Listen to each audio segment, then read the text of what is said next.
Welcome to the Wingmen Show. We're floating like butterflies and stinging like bees.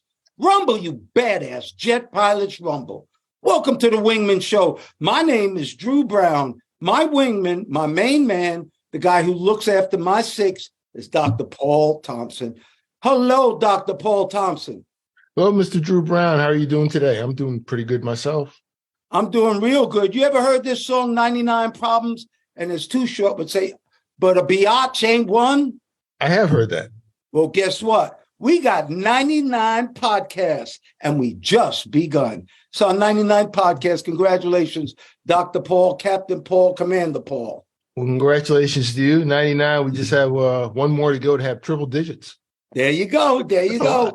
Hey, we got a great wingman. It's a bunch of people that are wingmen for this show. And if you look behind me, that's Fat Albert and Marines who are very, very close to me because Paul and I were both trained by Marines. Navy pilots are trained by Marines, gunnery sergeants who stick with you for some reason for the rest of your life. My gunnery sergeant Clark is damn near next to my dad. So that's how I feel about my Marines. If you're watching us on YouTube, please subscribe, write a little review on Apple Podcasts. And, we're on Instagram now, IG, so you can follow us on IG. And our newsletter is at wingmenshow.com. Welcome to the Wingmen Show, sponsored by Magic Mind. You take your Magic Mind this morning? I just took it about 5 minutes ago. Less than 5 minutes ago. Me too. My procrastination's gone. Do more, stress less. That's what they say. Yes. All right. I want to do a shout out right now to a friend of mine that I've had for so long, Benny Marco. His name is really Mark Adams, but I call him Benny Marco. Anyway, he runs this great program called Family Derby. So he sent me something about a pilot. It was the first Black commercial pilot. His name was Marlon Green. Mm-hmm. And Paul and I really know what it took to become a commercial pilot. And it was hell. So I can't imagine being the first one. Marlon, he was hired by a commercial passenger carrier after a 6-year court battle. He was born in New Orleans and he went to Xavier Prep School. He then even went actually to try to be a priest. He didn't like that, so he joined the Air Force, which was segregated in 1948. He got his wings 2 years later in 1950 when the segregation, I guess, stopped in the Air Force. I know the Navy was the last one to stop it, but the Air Force stopped it, I guess, in 1950. He then tried to fly for an airline, but he flew 3,000 hours, bomber missions in Air Force. And when he came out, he wrote all these letters to all these airlines. And one airline, he even stopped. He didn't check the race part. And they took him for an interview and he made it to the last interview. And then they didn't hire him. And he was more qualified than everybody. Well, what he did is he took this to the Supreme Court. And 6 years later, the Supreme Court, he even was stationed in Tokyo for a while. Mm-hmm. But the Supreme Court said you have to hire him. And Continental Airlines hired him. And Dr. Paul, he was the first real commercial pilot, but who was the first commercial airline pilot? Because this guy made a way for him. Yeah, the first commercial airline pilot is a gentleman named Dave Harris. Dave Harris was hired by American Airlines just that next year in 1964, which is a pivotal year for a number of reasons. But Marlon Green's case was decided by the Supreme Court in 63. The next year or within 12 months, Dave Harris was hired by American Airlines. I saw an article of him in a magazine not too long ago. I don't think he lives that far from here. I've met him personally a couple times at conventions. Very, very, very nice man, and very easy to deal with. Good guy. Yeah, he had to be. I'll tell you what, it was hard as hell for my career that I look back on. First of all, it's not easy flying. Second of all, it's not easy flying with people who don't think you can fly. Yeah, that's kind of a challenge in life, and it may not be just relegated to a particular profession. I found most like the quarterbacks. Well, that could be. What are you doing here? No, really, like black quarterbacks. They didn't think black people had the intelligence to do Right. these highly intellectual jobs. Yeah, that goes right deep into the 90s, actually, because I remember sportcaster Brent Musburger. He's not broadcasting now, but he was big on CBS. And he was talking about that. There was a game between Syracuse University and some other school in football, just in football. And I remember watching it on a layover in Seattle, Washington. And Musburger was, I think Syracuse had a black quarterback. Don't remember his name. But he was talking about how unusual that is, and said just what you just said. This is about 1993, not 1893, about 1993. And if you look at the landscape today, college, professional, all of a sudden, it's kind of exploded. Kind of funny how that happens. So you got people who can, I don't know, you got probably 1,500 on the SAT and can throw and can run like a deer at the same time. That's because all of it was bullshit in the beginning. Correct. Like a lot of stuff. It's not surprising. That's the scary part. It shouldn't be surprising that black people can fly, go to the moon, or goddamn throw a football. It should not be surprising, but it's what it is. Because I told you, one race, and this pilot married a white girl. He's a real airline pilot. He had 5 wives, but his first wife of 19 years was white, and he had a lot of problems in Louisiana. And they wrote interracial. There is nothing interracial. Interracial is a bad word because we're one race. Okay. Well, that's it. But all this stuff is kind of, as they say, a social construct, and the society's got strange rules about it, and it varies per region. The rules change. Some things stay constant, but a lot of it's made up. And part of the reason that the world is struggling is that you have an expanding population just trying to keep this in a bag, but that bag is almost blown like up. That bag is blown up. And the bad news that we're inundated with all the time. Here's a great one, and I just throwing this in. Do you know that the number of shark attacks is at a 10-year low? And yet you would think that every time there's a shark bite, that it's big on TV, that sharks are really taking over. It's a 10-year low. That's good news, and it's dug way deep down. Here's a good one for you. You know where the word slave comes from? Because I got to tell you something, Dr. Paul. You have really enlightened me. There are no slaves. There are people who are enslaved. And that makes a big difference, because when an enslaved person is freed, he's just a person. When a slave person is freed, he's a slave who's free. But the word slave was actually used for Slovaks. Yeah. Well, Slovakians, or I'm sorry. I'd say Slovaks. Slovaks, yes. And it was back these are white slaves. This has nothing to do with black. These were white slaves, and they used to say, "Give me a Slav." Isn't that correct, Paul? Yeah, in Slav, and that I think the term goes back to like 800 AD, and I think it was written in English a few years later, like 1300 or 1280 AD, that people started to write this down, make it designated. But that Slavic group is was actually a very, very large group that stretched across Russia and the northern tiers of Europe. I think it's the biggest linguistic group in general, and took in a lot of people from Russia, the Ukraine, Central Asia, depending how you defined it. But initially, it was not Africans in terms of that. No, slaves have been around since the beginning of time. Right. One group beats another group. They take that group and they become slaves. What the hell is the problem here? It's not a black issue. We have black slaves who are enslaved by black people. We have white people. The worst white tragedy in the world is happening before our eyes with Russia and Ukraine. They're bombing them every day. It's white on white crime. But let's go to something good. Okay. How about King James? LeBron James. I remember when he came in the league, and my son, little Drew, he loved LeBron, and he still loves him to this day. And I didn't like LeBron in the beginning. I thought it was just a little too much. But when your son loves somebody, you love him. So I started loving LeBron, and I didn't think that he could beat Jabbar's point total. I just didn't believe that could happen. Not him. I didn't think anybody could get to it. He's played 20 years at a high level. And Abdul-Jabbar him and Steph Curry, believe it or not, let me just give you a little background on how I think. They're the two people who actually changed rules in basketball. Mm-hmm. Abdul-Jabbar, who was Lou Alcindor, that son of a gun. And when I saw him, I told him that I couldn't dunk in high school. Mm-hmm. I could not dunk in high school. They stopped dunking, and that was because of him. And he was in high school in Manhattan. Right. And they stopped dunking. The Power Memorial.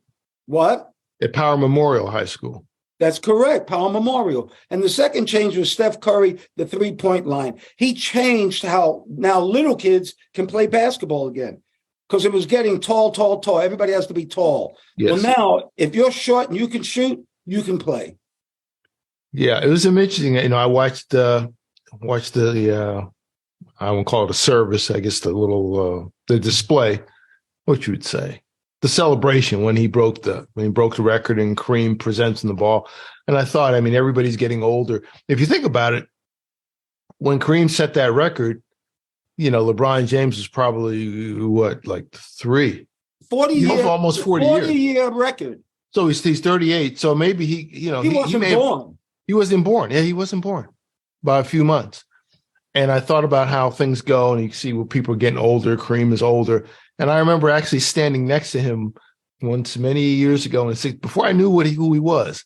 It was it was in Queens, New York, in St. Albans, and there was a rumor that James Brown was going to put on an impromptu concert at St. Albans Park. Word just kind of got around, and a friend of mine who's known as the Minister of Information, we went down and we were waiting for this. All these people are around, and there's no James Brown. There's probably about 20,000 people in the park. This is during the summertime when things were, let's say, volatile. Mm-hmm. And the city would put on these impromptu concerts to kind of calm everybody down.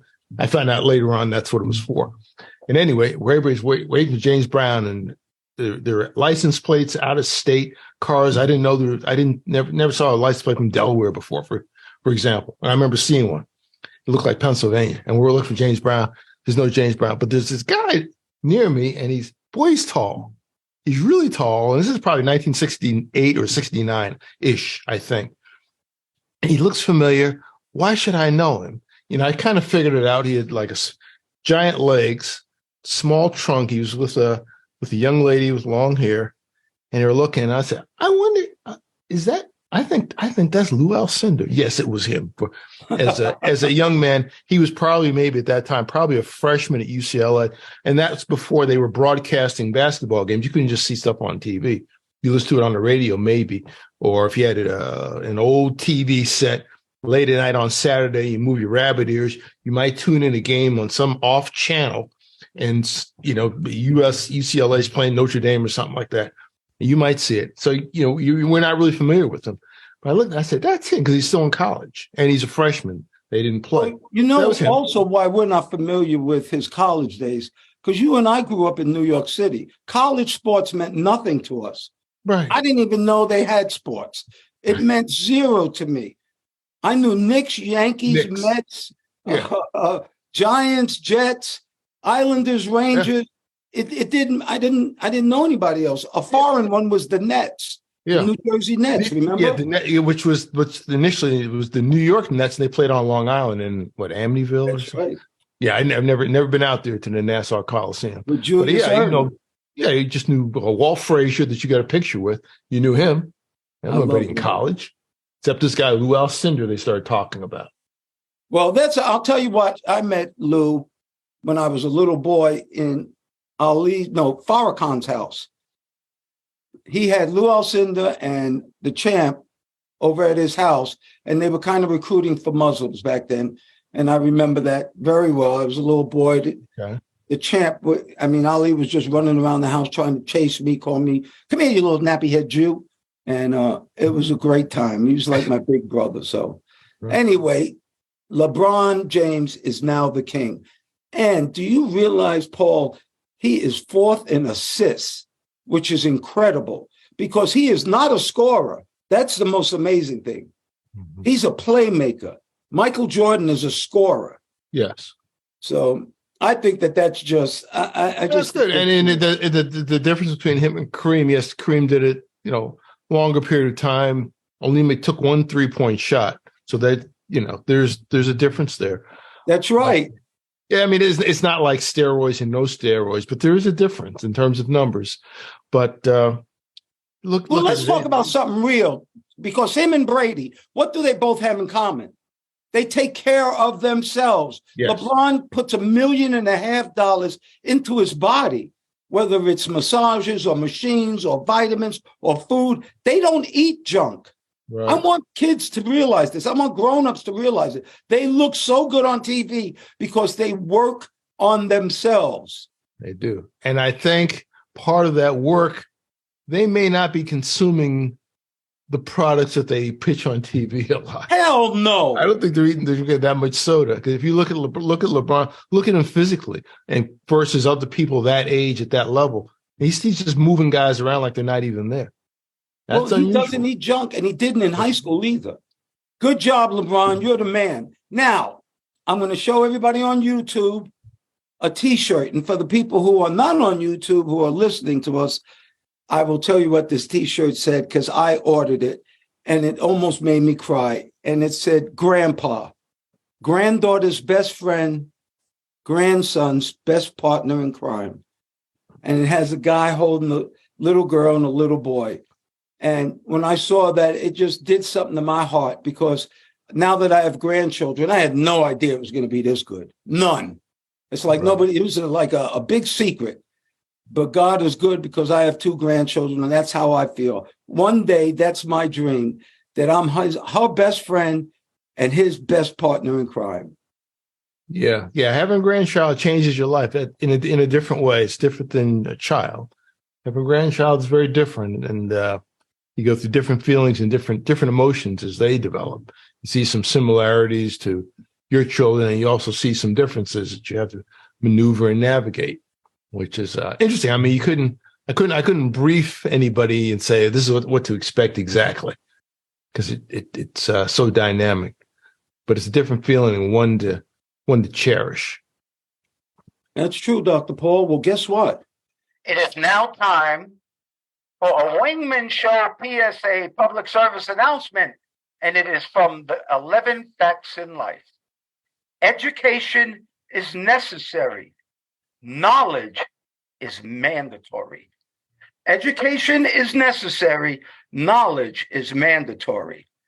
And I say that, Dr. Paul, because it's great if you get a big-time education. Did you learn anything? It's not the person who gets an 85 on the test and the other person who gets a 60 on the test. One is smarter than the other at that point. But if the one with the 60 retakes the test and gets a 99, that person actually has more knowledge of that subject than the person who got an 85 the first time. So I think that's important. And the reason I'm talking about education is because I'm about to blow your mind right now. But before I get into that, I read a report about teenagers. And, we know the importance of teenagers growing up. Did you know that if teenagers fit these 5 positive psychological assets, they have actually better heart health, better cholesterol, better pressure when they grow up in adulthood? So I just want to tell you what this is. They had a big test and a big survey, and these are the 5 psychological assets that they asked teenagers, over 4,000, do they have? And they are 1, feeling loved, 2, self-esteem, 3, belongingness, 4, happiness, and 5, optimism. Mm-hmm. Well, when they took this test, I'm sorry to say, only 16% of the teenagers out of 4,000 actually had 4 or 5 of these. And unfortunately, more than 55%, more than half of the teens, they reported 0 to 1 positive psychological asset. Mm-hmm. Dr. Paul, can you talk to me about this? Because I think, these teenagers, I remember me, I thought I was big, but I really did need somebody. And I was very blessed to have somebody who loved me. And all those things that I read, that's how I felt as a teenager. Yeah, that study, I think it was a Harvard study, and it covered, like a 25-year period. We have respondents. They went from teenagers to people in their 40s, but they followed them from their teen years to see, like you said, how they were doing. And from what I read on it, it seemed like there is a fair amount of loneliness. That percentage that was whole, as you said, was really, really, really low. And if you look at the stresses in society and the challenges on families, there are a lot of people that are hurting out there. That's part of the reason for this broadcast, is to present some good news that you can take with you. And I think the people who are listening to us, are really thirsty for that thing. So again, we're appreciative of all our listeners and viewers for liking, subscribing, and sharing our message, because the world needs some good stuff. Now, Dr. Paul, you know what you are? You're some good stuff. I try to be. I try. Well, if we're talking about teenagers, let's talk about college grads, except that the one I'm talking about is a 9-year-old. I'm sorry, a high school graduate. He's in college at 9 years old. And this kid's name is David Bologna. He's a high school grad from Bucks County, Pennsylvania. And I was blown away. He's actually started his first year of college. But it's funny. His dad said, "Do you think I'm going to send my kid to Harvard at 9 years old? Because you're crazy," because I'm not. Yeah, I mean, that's exceptional. And I saw a recording with him, and he said he wants to be an astrophysicist. Yes. And I saw him on an interview, and they had Neil deGrasse Tyson speaking to him and his parents on a little broadcast. It was very cute. He's more than very smart. I'll put it that way. Well, Neil is very smart. Yeah, they're all, everybody's. Isn't he an astrophysicist? Neil deGrasse Tyson, yeah, he's an astrophysicist. And I think he's still the director of the Hayden Planetarium in New York. Yes. That's where he rose to prominence. That's a great place to go. I loved it. I loved it. That's something about living in Manhattan. You get to go to all these museums, and it's all right there in your fingertips as a kid. So, yeah. I mean, that's amazing. But this kid wants to study black holes. Okay. That's smart. Okay. All right. Well. So I'm very impressed with this kid, right? We keep reading, you and I, we dig into this. And guess what I found? There is a kid. His name is Michael Kearney.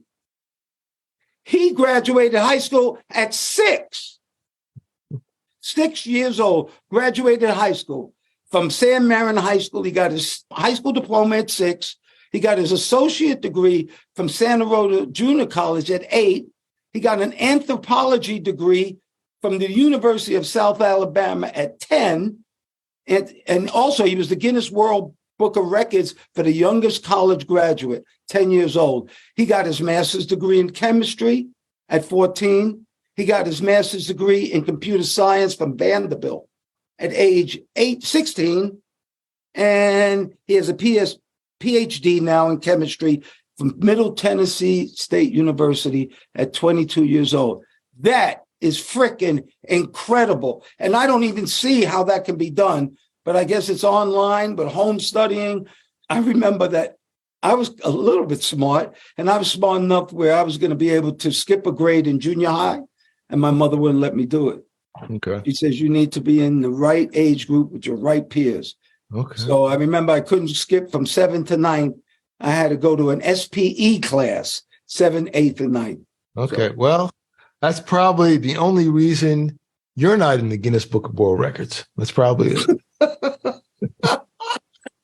I doubt it. 6 years old. I think I was trying to tie my shoelaces. Amazing. Maybe this kid drinks Magic Mind. That could be. Talking about Magic Mind, anybody who's interested in Magic Mind that Paul and I take, and it's a concoction of 12 ingredients, all natural, all amazing, that actually stops procrastination. What can I say? I feel better. I even think I look better. But what we want to talk about with Magic Mind. Oh, if you want Magic Mind, just go to magicmind.co. It's going to be up on the screen. Michael Kearney, the 6-year-old, he grew up and won over $1 million in game shows. Game shows. He used to get all these game shows and made over $1 million. That was an important point I wanted to say.